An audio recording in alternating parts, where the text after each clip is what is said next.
తమిళ, కన్నడ, తెలుగు, ఒరిస్సా మొదలగు రాష్ట్రముల నుండి శతసహస్రాలుగా యాత్రికులు వస్తూ ఉన్నారు. నిజంగా అతని లీలా వినోదాలు అద్భుతమే. స్వామి, ఈ కోవెలకు 18 మెట్లు. ఆ 18 మెట్లకు ఏదో ప్రాముఖ్యత ఉందని అంటూ ఉంటారు. కొంచెం చెప్తారా స్వామి? ఇక్కడ 18 మెట్లు ఏర్పరచడంలో ఒక అర్థం ఉన్నది. వాటిని గురించి ఒక కథ కూడా ప్రచారంలో ఉన్నది. అది మీ అందరికీ వివరిస్తాను. అంతవరకు ఇచ్చటి వారందరూ ఒక్క 10 నిమిషాలు విశ్రాంతి తీసుకోవచ్చు. 18 ఎగురు.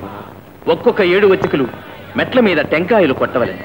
మొదటేడు మొదటి మెట్టు, రెండవ ఏడు రెండవ మెట్టు, ఈ ప్రకారం 18 ఏళ్ల వరకు వచ్చి 18 మెట్ల వద్ద టెంకాయలు కొట్టిన వ్రతం పూర్తయినట్టు. దాని ఫలితం ఈ దేహమునకు, ఈ ఆత్మకు కూడా అతీతులమైనాము అని. 18 అనున్నది హిందూ మతానికి విలువైన సంఖ్య. పురాణాలు 18, గీతకు సర్గలు 18, దేవాసుర యుద్ధం 18 సంవత్సరాలు. ఈ 18 మెట్లను వ్రతమాచరించవచ్చు భక్తులను గురించినట్టి కథ మాకు బోధిస్తారా స్వామి?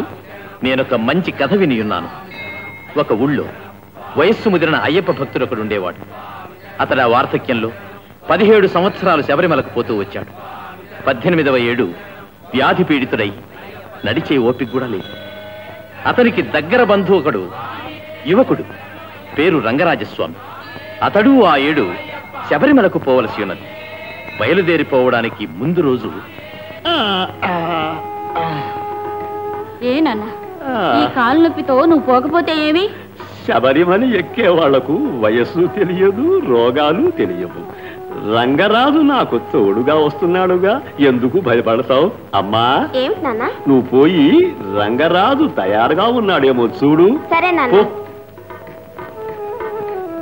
స్వామియే శరణమయ్యప్ప. మీనాక్షి, ప్రయాణానికి అన్ని సిద్ధం చేశావా? అన్నీ సిద్ధం చేశాను. నేను మరచినా స్వామి జ్ఞాపకం చేస్తాడు. మన వరదరాజులు మావయ్య, ఇది వారికి ఆకర్షమండి. ఆయన గారు ఈ వయసులో తోడు లేకపోతే పోలేడు. ఆయన్ని తీసుకుపోవడానికి ఇంత క్రితమే ఒప్పుకున్నారు కదా, ఆయన్ని వెంటుండి తీసుకుని పొండి. ఒప్పుకున్న మాట నిజమే మీనాక్షి, కానీ ఒక అడుగు కూడా ముందుకెళ్ళలేని వాడిని భుజాన్ని మూసుకుపోవడం ఎలాగూ?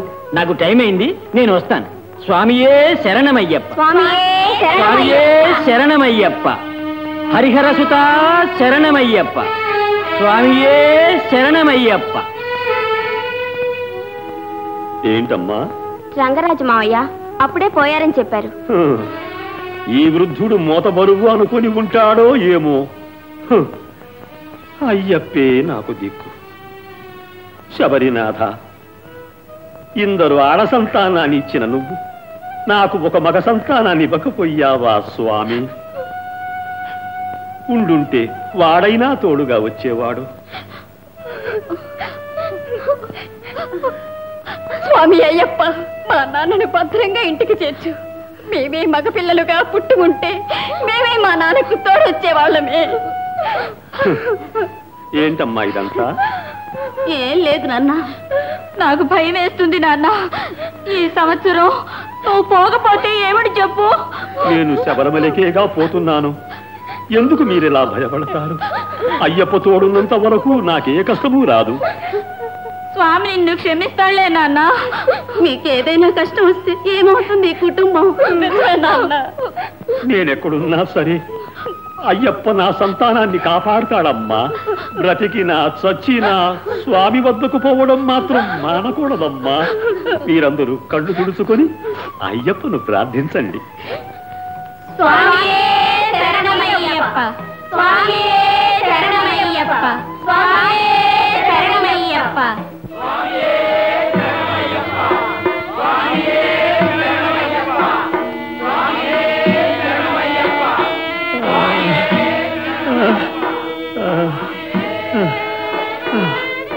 ఏం స్వామి ఇంత కష్టపడుతున్నావే?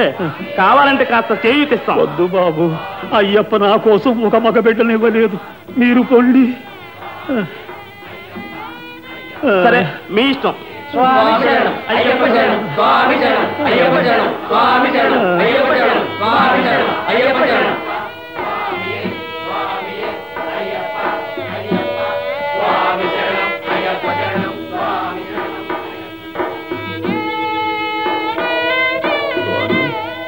అయ్యప్ప స్వామి, అబ్బా.